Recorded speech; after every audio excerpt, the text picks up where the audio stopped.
गीता अध्ययन के इस सेशन में आप सभी का स्वागत, जहां हम राणा सर के साथ भगवत गीता के दूसरे अध्याय के बारे में जान रहे हैं। सर को प्रणाम और निवेदन कि आज की चर्चा की शुरुआत करें।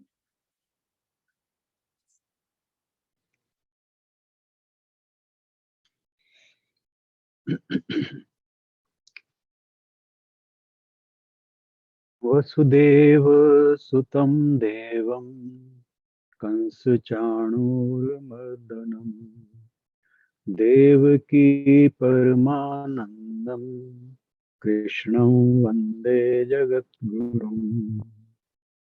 सभी को बहुत बहुत प्रणाम।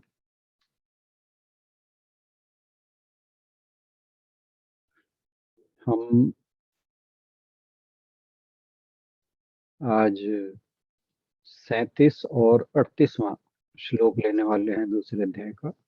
इससे पहले हमने 3 श्लोकों पर चर्चा की कि भगवान जी अर्जुन को बताते हैं कि ये ये जो युद्ध है, इससे पलायन करने के तुझे क्या नुकसान होने वाले हैं।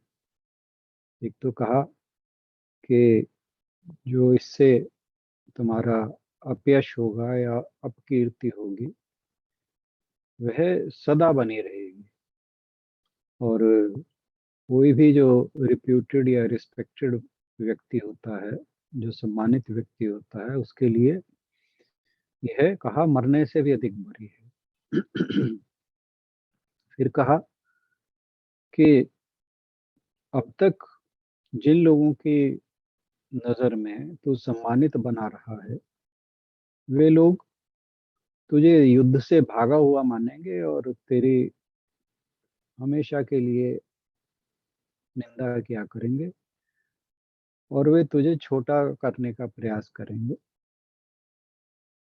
और कि तेरे लिए आने वाले समय में जब भी तेरे बारे में चर्चा होगी तो तेरे लिए निंदनीय शब्दों का प्रयोग करेंगे। और इससे बड़ा किसी भी व्यक्ति के लिए, किसी भी सम्मानित व्यक्ति के लिए, किसी भी वीर व्यक्ति के लिए जो अपनी वीरता के लिए प्रसिद्ध हो, तो वो उसके लिए कभी भी यह उचित नहीं होता। इससे बड़ा दुख कोई नहीं होता। फिर इस जो टीचिंग उन्होंने व्यवहारिक दृष्टि से दी थी,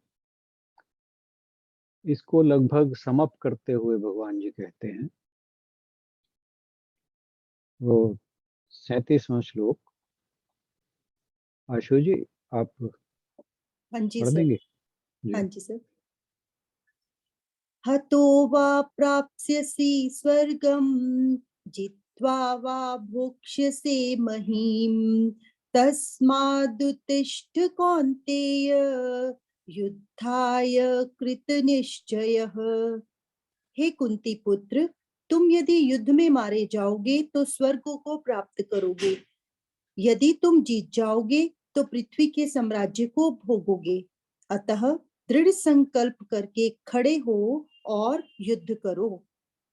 सुख दुखे समे कृत्वा लाभालाभौ जया जयौ ततो युद्धाय युज्यस्व नैवं पापमवाप्स्यसि। तुम सुख या दुख, हानि या लाभ, विजय या पराजय का विचार किए बिना युद्ध के लिए युद्ध करो। ऐसा करने पर तुम्हें कोई पाप नहीं लगेगा। अब 37वें श्लोक में भगवान जी उसे पहले उसे बताया कि युद्ध से पलायन के क्या नुकसान होने वाले हैं, और अब यहाँ बता रहे हैं कि तुझे इस युद्ध को करने से तुझे फायदा ही है। तेरे को यह कहना चाहिए तुम्हारे दोनों हाथों में लड्डू हैं, कि यदि तो तू मारा जाता है तो स्वर्ग को प्राप्त करो होगा, यानी हतोवा प्रापस्यसि स्वर्गम जित्वा वा भोक्ष्यसे महीम। तो हतो यानी अगर मारा गया तो स्वर्ग की प्राप्ति होगी, जितवा अगर जीत गया अगर विजय होती है तो पृथ्वी का राज भोगेगा। इसलिए तू युद्ध का निश्चय करके खड़ा हो जा। एक सोचने वाली बात है, इस दौरान जो भी ये परिदृश्य चल रहा है, एक चीज जो अर्जुन मिस कर रहा था वो यह था कि जब दुर्योधन और अर्जुन दोनों भगवान कृष्ण से सहायता मांगने गए थे, तो अर्जुन की मांग जो थी वो पहली थी, चॉइस पहले मिली थी उस वक्त, क्योंकि वह भगवान के पैरों की तरफ खड़ा था। तो उसने क्या मांगा? उसने भगवान जी को मांगा। उनकी सेना को उसने मांगने से नकार दिया, मना कर दिया। और जो दुर्योधन था वो सेना प्राप्त करके बहुत खुश था। अब उस समय अर्जुन के मन के क्या भाव रहे होंगे जब उसने कहा कि मुझे तो निहत्थे भगवान श्री कृष्ण अपने तरफ चाहिए, ना कि उनकी सेना। क्योंकि युद्ध में एक निहत्या व्यक्ति, सोचने वाली बात है, एक सामान्य बुद्धि का व्यक्ति अगर तर्क की दृष्टि से देखें तो इतना उसे कोई लाभ नहीं होने वाला एक निहत्या व्यक्ति को साथ लेके, जितना कि उसकी बहुत बड़ी सेना को साथ लेकर होगा। तो परंतु वह जानता था कि भगवान श्री कृष्ण क्या है, तो अब वो इस बात को भूल बैठा है। वो ये नहीं सोच रहा कि जब भगवान मेरे साथ बैठे हैं, मेरा सारथी बनकर बैठे हैं, तो क्या इन योद्धाओं से मैं मारा जाऊंगा? ये सोचने वाली बात है। और क्या ऐसा पॉसिबल है? खैर, उसकी मानसिक दशा ही इस प्रकार की थी उस समय कि वह सही और गलत का निर्णय नहीं कर पा रहा था, और उसने इस बात को स्वीकार भी किया। उसने भगवान जी से कहा भी था कि आप ही मुझे पृच्छामि त्वाम धर्म सम्मूढ़ चेता, कि मैं धर्म के विषय में सम्मूढ़ हो गया हूँ, मैं समझ नहीं पा रहा हूँ कि सही क्या है और गलत क्या है। पृच्छामि त्वाम, इसलिए आपसे पूछता हूँ, आप निश्चय करके जो मेरे लिए श्रेष्ठकर है वह कहिए। तो ये समझ सकते हैं कि इस समय उसकी मानसिक स्थिति सही नहीं है, तो इसीलिए इस तरह की बातें कर रहा था वो। तो भगवान जी उसे कहते हैं कि अगर तुझे लगता है कि इस रण में, इस युद्ध भूमि में तू मारा जाएगा या हार जाएगा, तो अगर युद्ध में मारा भी जाता है तो तुझे स्वर्ग की प्राप्ति होगी, और जीत गया तो उस समय का जो कुरु राज्य था वो पूरे विश्व में सबसे बड़ा राज्य था। तो अगर जीत गया तो तुझे कहा कि पृथ्वी का राज्य मिलेगा। तो दोनों हाथों में लड्डू हैं उसके। और ये एक प्रकार से जो युद्ध है वो स्वर्ग जाने का हाईवे है एक किस्म से। और ये हमें ध्यान रखना चाहिए कि भगवान जी से युद्ध करने के लिए जो कह रहे हैं वो उसकी पृष्ठभूमि को ध्यान में रखते हुए हमें समझना चाहिए कि एक, वो दोनों युद्ध भूमि के बीच में खड़े हैं, जहां सेनाएं आमने सामने धर्म और अधर्म के पक्ष में खड़ी है। तो इसलिए भगवान जी अर्जुन को युद्ध के लिए प्रेरित कर रहे हैं। परंतु अगर हम अपने कॉन्टेक्स्ट में देखें, आम आदमी के कॉन्टेक्स्ट में देखें, तो जो इस प्रकार की बात कही जा रही है भगवान जी के द्वारा, उसका मतलब ये मानना चाहिए कि जब भी कोई विषम परिस्थिति आए, जब भी कोई चैलेंजिंग सर्कमस्टेंसेस आए तो मनुष्य को अपनी जो मानसिक दुर्बलता है तो उसे त्यागना चाहिए, और जो भी उस समय जो तर्क की दृष्टि से, अध्यात्म की दृष्टि से, विवेक की दृष्टि से, नैतिकता की दृष्टि से, परंपरा की दृष्टि से, इन दृष्टियों के दृष्टिकोण से यह सोचना चाहिए कि हमें इस परिस्थिति में क्या करना है। जो पलायन है किसी भी परिस्थिति से, वह एक उप, उपयुक्त डिसीजन या निर्णय नहीं है।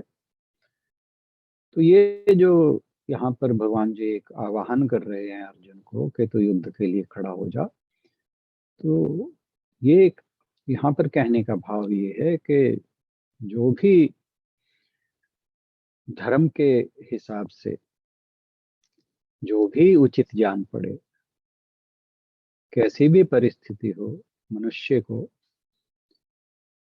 उसी हिसाब से निर्णय लेकर उचित कार्रवाई करनी चाहिए, उचित कर्म करना चाहिए।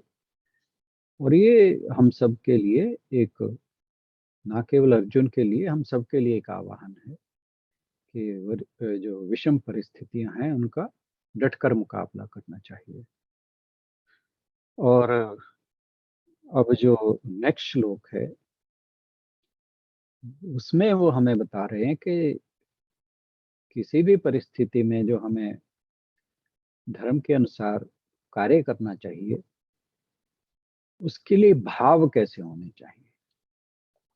तो क्या कहा, सुख दुखे समय कृत्वा लाभा लाभौ जया जयो ततो युद्धाय युजस्व नैनव नैवम पापस पापम वापस्यसि। यानी अगर इस युद्ध में तू सुख और दुख, लाभ और हानि, जय यानी विजय और पराजय, इनको समान समझकर फिर तू युद्ध में परिवर्तित होगा, तो ऐसा करने से तुझे पाप नहीं लगेगा। अब यहाँ पर जो पाप नहीं लगने की बात आई है, तो वहां पर जो पहला अध्याय था उसमें अर्जुन ने एक तर्क दिया था कि जो गुरु द्रोण है, भीष्म पितामह है और मेरे स्वजन हैं,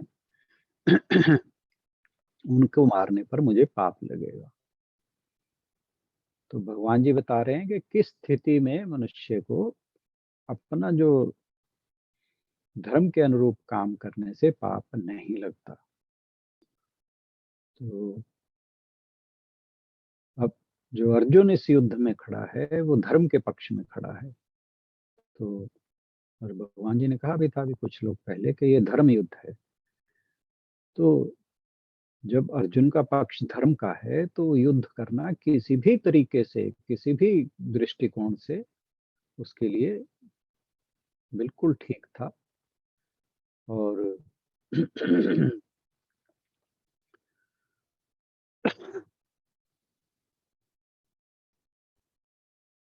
यहाँ पर जो अब पहले भगवान जी ने सांख्य योग बताया,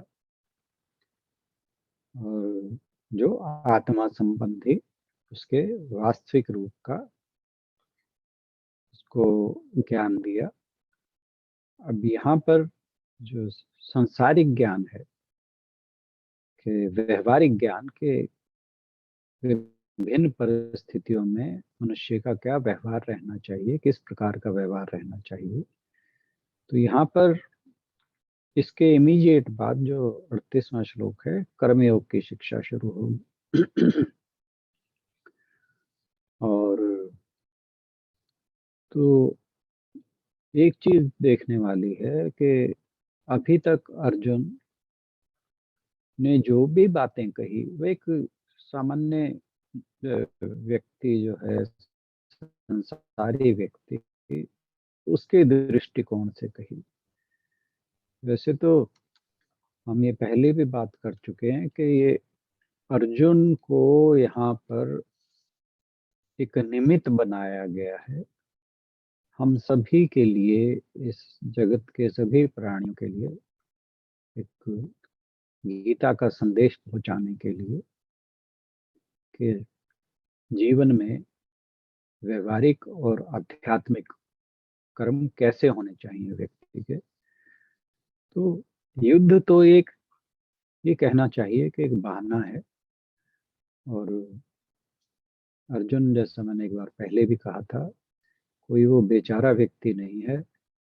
इन दोनों की शास्त्रों में नर और नारायण की जोड़ी कहा गया। और अगर हम इस युद्ध के साथ अपने जीवन का पैरेलल ढूंढें तो हमारे जीवन में डेली बेसिस पर एक महाभारत चल रहा है। अपना घर, अपना परिवार, अपनी जॉब, अपना वर्क प्लेस, अपना जो कोई धन संपत्ति व्यापार, किसी भी चीज में देखें, हर जगह कोई ना कोई हमारे सामने चैलेंज रोज खड़ा रहता है और हर क्षण खड़ा रहता है। तो यहाँ पर गीता हमें समझाती है कि जब भी कोई विषम परिस्थिति हो, चैलेंजिंग सर्कमस्टेंसेस आए, कोई चैलेंजिंग टाइम्स आए, तो व्यक्ति का व्यवहार किस प्रकार का होना चाहिए। तो हमारे लिए हमारा जो जीवन है वो एक किस्म से डेली बेसिस पे एक महाभारत का युद्ध है।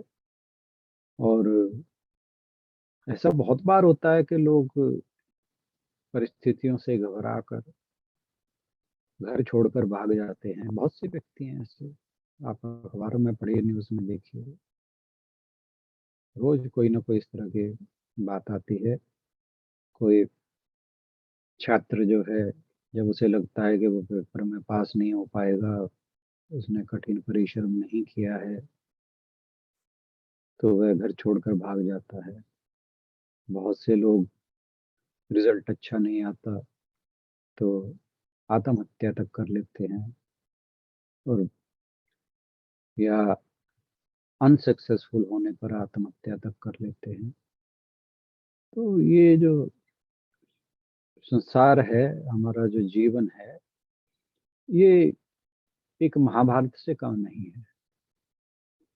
तो इसमें किस स्थिति में, किस परिस्थिति में कैसा निर्णय, कैसा व्यवहार, कैसा हमारा रिस्पॉन्स होना चाहिए, वो गीता हमें बहुत बेहतर तरीके से समझाती है। ताकि जो संसारी व्यक्ति है वह अपने जीवन के इस महाभारत के युद्ध से पलायन ना करे, बल्कि उनका परिस्थितियों के हिसाब से अपनी योग्यता के अनुसार सामना कर सके और उचित व्यवहार कर सके। तो ये समझना चाहिए कि अर्जुन जो है यहाँ पर एक निमित्त मात्र है। यह संदेश जो गीता जी रूपी हम सबके सामने है, ये हम सबके लिए है। और ये जो श्लोक है, इस श्लोक में भगवान जी के अपने आप को कैसे ऊंचा उठाना है, अपना उत्थान कैसे करना है, उसका वर्णन करते हैं श्लोक के द्वारा। और अगर व्यक्ति विषम परिस्थितियों में ऐसी एक मानसिक दशा को प्राप्त हो जाए तो वे किसी भी स्थिति से निपटने के लिए सक्षम हो सकता है। तो भगवान जी क्या कहते हैं, सुख दुखे समय कृत्वा लाभा लाभव जया जय, कि सुख दुख, लाभ हानि, विजय पराजय, इन सब में अपने आप को या इन सब को एक समान मान लो। कि अब जैसे युद्ध की बात करें तो अगर युद्ध में विजय मिलेगी तो राज्य का लाभ मिलेगा, और अगर इससे विजय से राज्य मिलता है तो नो डाउट अर्जुन को सुख मिलने वाला है, और अगर वो हार जाता है तो उसका राज्य छिना छिना तो हुआ है ही, तो उससे उसको दुख मिलेगा। तो ये जो जिसे हम पेयर ऑफ अपोजिट्स कहते हैं, द्वंद्व कहते हैं जीवन के, ये हमारे सामने जैसे रोज खड़े होते हैं, ऐसे अर्जुन के सामने भी है कि अगर वो युद्ध हार जाता है तो उसके दुख होगा, जीत जाता है तो राज्य का सुख मिलेगा उसे, और फिर अपमान भी होगा हारने का अगर हार जाता है, और जीत जाता है तो यश भी मिलेगा। तो लाभ भी है, हानि भी है, विजय भी है, पराजय भी है, दुख भी है, सुख भी है। तो भगवान जी कह रहे हैं कि जब तक हमारे मन में ये द्वंद्व चलते रहेंगे कि ऐसा करने से हमें सुख मिलेगा, ऐसा करने से दुख मिलेगा, ऐसा करने से लाभ होगा, ऐसा करने से हानि होगी, एंड सो ऑन, तो हमारे अंदर वो जो राग द्वेष जिसे कहा जाता है, लाइक्स एंड डिसलाइक्स, तो हमारे लिए जो परिस्थितियां बनती हैं वो लाइक्स एंड डिसलाइक्स में रिजल्ट करती हैं। कि अगर कोई स्थिति, अब जैसे युद्ध की बात करें, अगर इसमें विजय होती है तो ये हमारी लाइकिंग का है, और अगर पराजय होती है तो ये हमारी डिसलाइक के लिए है। कोई नहीं ऐसा चाहेगा। तो जब तक ये द्वंद्व बने रहेंगे तो हमारी मानसिक शांति कभी नहीं प्राप्त हो पाएगी। राग द्वेष बने रहेंगे, मानसिक शांति छिनी रहेगी। और भगवान जी कहते हैं कि अगर तू इनको समान कर लेता है, यानी अगर तुम्हारे मन में समत्व का भाव आ जाता है कि तुम जीतो या हारो, कोई फर्क नहीं पड़ेगा। इससे पहले भगवान जी कह ही चुके हैं कि अगर तू जीत गया तो पृथ्वी का राज मिलेगा, हार गया तो भी स्वर्ग की प्राप्ति होगी, यानी दोनों हाथों में लड्डू हैं। परंतु कई बार हम नहीं समझ पाते इस बात को कि जो लाभ और हानियां हैं, या जय पराजय हैं, या दुख और सुख हैं, वो एक ही सिक्के के दो पहलू हैं। और इससे पहले कहा था भगवान ने कि आगमा पाइनो नित्या सांस्थितिक्षस्व भारत, कि ये आने जाने वाले हैं, स्थायी नहीं है, अस्थायी है। तो यहाँ पर कह रहे हैं कि इनमें समत्व का भाव अपने अंदर पैदा करो। अगर तुम युद्ध के परिप्रेक्ष्य में देखते हो, तो अगर ये जो युद्ध है इसमें तुम हार जाओ या जीत जाओ, अगर तुम इस बात से ऊपर उठ के युद्ध करोगे तो जो ये तुम्हें अपने गुरु हैं या पितामह हैं या अपने परिवार के लोग हैं, इनकी हत्या का कोई पाप नहीं लगेगा। और इस युद्ध को अपना धर्म समझो और निष्काम होकर कर्म करो।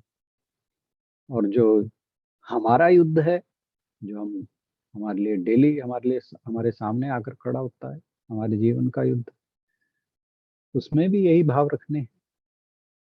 अपने युद्ध को लड़ने के लिए हमें पहले तो समत्व, और के जो भी काम करें, जो भी अपना कर्म करें, कार्य करें, वही एक धर्म के तराजू में तोलना चाहिए कि क्या यह नैतिक है, क्या ये धर्म से प्रेरित है।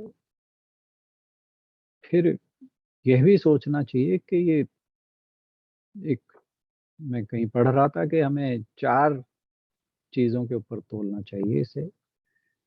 एक तो आध्यात्मिक पक्ष देखना चाहिए, उसका धर्म का पक्ष देखना चाहिए, तर्क देखना चाहिए, फिर नैतिकता देखनी चाहिए, फिर परंपरा देखनी चाहिए कि अगर किसी भी परिस्थिति को हम इन 4 पैमानों पर तोलते हैं तो जो निर्णय लेंगे वो बहुत सटीक होगा, और फिर उसके बाद उसका क्या रिजल्ट होगा वो उसके बाद आगे आएगी कि फिर उसमें आसक्ति नहीं रखनी उस फल में, जो होगा वो अच्छा ही होगा। और ये जो युद्ध है, भगवान जी कह रहे हैं कि तू युद्ध के लिए उद्यत हो जा, खड़ा हो जा, अपने आप अंदर समत्व का भाव ला। तो ये जो युद्ध है, इसमें क्योंकि धर्म के लिए लड़ा जा रहा है, तो इसका जो प्रधान फल है, जो प्राइमरी रिजल्ट कहना चाहिए, वो धर्म है, क्योंकि धर्म के लिए युद्ध लड़ा जा रहा है। अब उससे अगर इसे जीतने पर राज्य मिलता है तो वो सेकेंडरी है, एंसिलरी कह लो उसको, या कोलेटरल कह लो।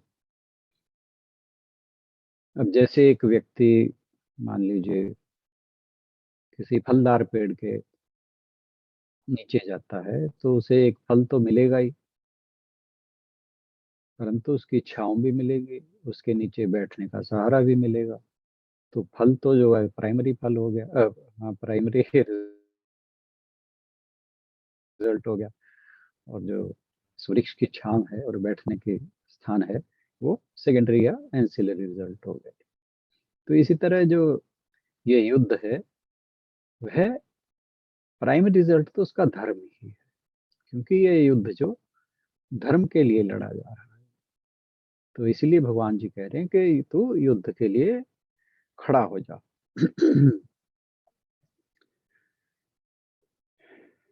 हम अब जब अपने बॉडी माइंड इंटेलेक्ट कॉम्प्लेक्स के साथ कोई भी जीवन में काम करते हैं, तो हमें अलग अलग तरह के एक्सपीरियंसेस होते हैं, और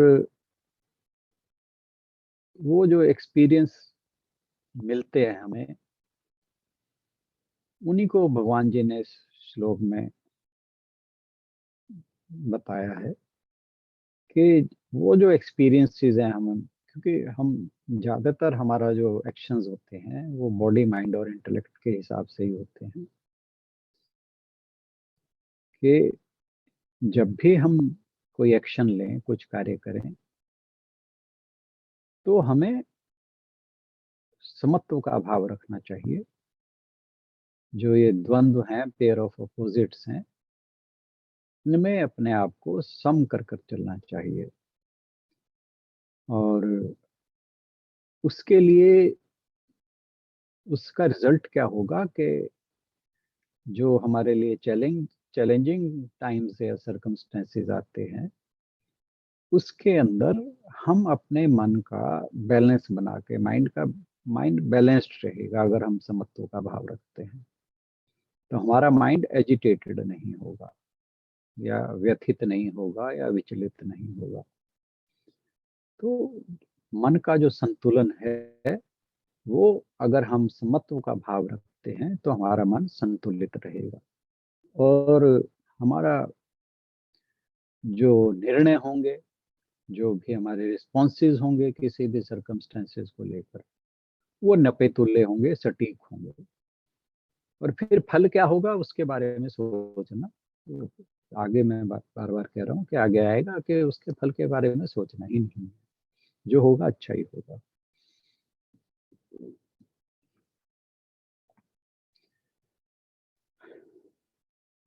क्योंकि हम जितने भी काम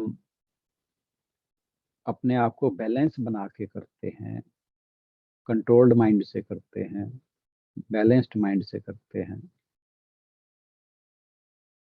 उनके अंदर मेरा मानना ये है कि एक दैवीय शक्ति, जैसे मैं कहा करता हूँ भगवान हमारे साथ रहते हैं, एक दैवीय प्रेरणा भी हमारे साथ रहती है। और बैलेंस्ड माइंड से अपना कोई भी काम है हम अगर गंभीरता से करते हैं, उसके रिजल्ट आश्चर्यजनक होते हैं। जैसे कोई आर्टिस्ट है, अगर वो सब कुछ भूलकर उसमें अपनी पेंटिंग में लगा हुआ है या एक्टिंग में लगा हुआ है, तो आप पाएंगे उसका जो रिजल्ट आता है वो बड़ा आश्चर्यजनक आता है। कितनी फिल्में जिस अच्छी एक्टिंग के चलते जो उसके कलाकार थे वो यादगार बनी रहती हैं आने वाले समय तक। बहुत से गाने हैं ऐसे जो म्यूजिक डायरेक्टर, लिरिक राइटर और सिंगर जब वो पूरे भाव से गाए हैं उन्होंने, तो हमेशा के लिए एक लॉन्ग लाइफ मेमोरीज रहती हैं इनकी, और वो आजीवन हमेशा याद रहते हैं व्यक्तियों को। तो मन, बुद्धि और जो शरीर से हमें एक्सपीरियंसेस आते हैं, उनमें हमें समत्व का भाव बनाए रखना चाहिए। तो मेरे ख्याल से आज के लिए इतना ही काफी है। एक चीज और थी कि जो समत्व का भाव है उसका एक फायदा और है, वो ये है कि हम बात करते हैं कि जब व्यक्ति का शरीर धारण करता है तो उसके जो पुराने संस्कार हैं वो उसके साथ आते हैं, उसकी पुरानी इच्छाएं, कामनाएं, वासनाएं, वो सब उसके साथ आती हैं। तो जब समत्व के साथ निष्काम भाव से कर्म किया जाता है तो उसमें होता क्या है कि जो हमारी वो वासनाएं हैं, इच्छाएं हैं, वो क्षीण होती चली जाती हैं।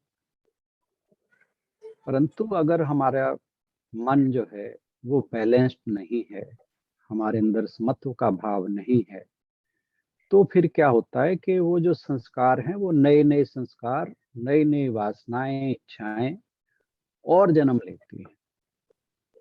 उस दृष्टिकोण से भी देखा जाए तो हमें, अगर हम समत्व का भाव अपने कर्मों में रखेंगे, अपने कार्य जो भी हम एक्शंस हमारे द्वारा होते हैं उनके अंदर रखेंगे, तो उससे क्या होगा कि जो हमारे पुराने संस्कार हैं उनका क्षय होता चला है। मैं जो, जैसे हम कहते हैं कार्मिक अकाउंट, जो हमारा कार्मिक अकाउंट है वो डिप्लीट होता चला जाएगा, तो उसमें नए संस्कार और नहीं जुड़ेंगे। तो आज के लिए इतना ही। धन्यवाद।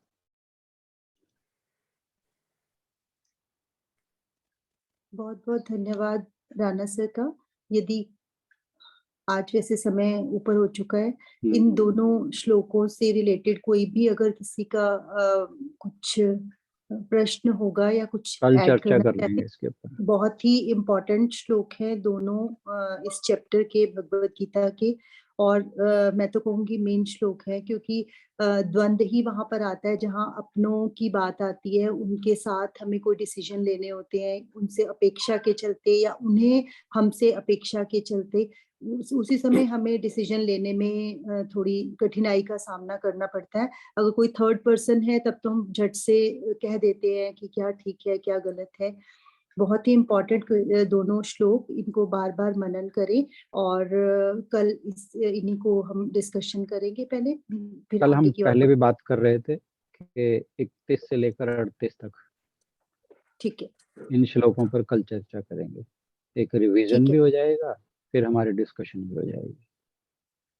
ठीक है सर।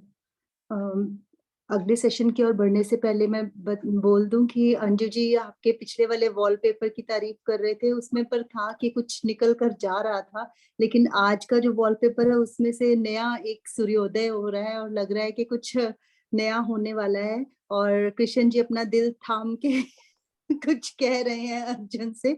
बहुत ही प्यारा वॉलपेपर है। Thank you so much thank you. Sir. इसी थैंक यू। इसी के साथ इस चर्चा को यहीं पर विराम देते हैं और अगले सेशन की ओर बढ़ते हैं। सर को प्रणाम, सभी को प्रणाम।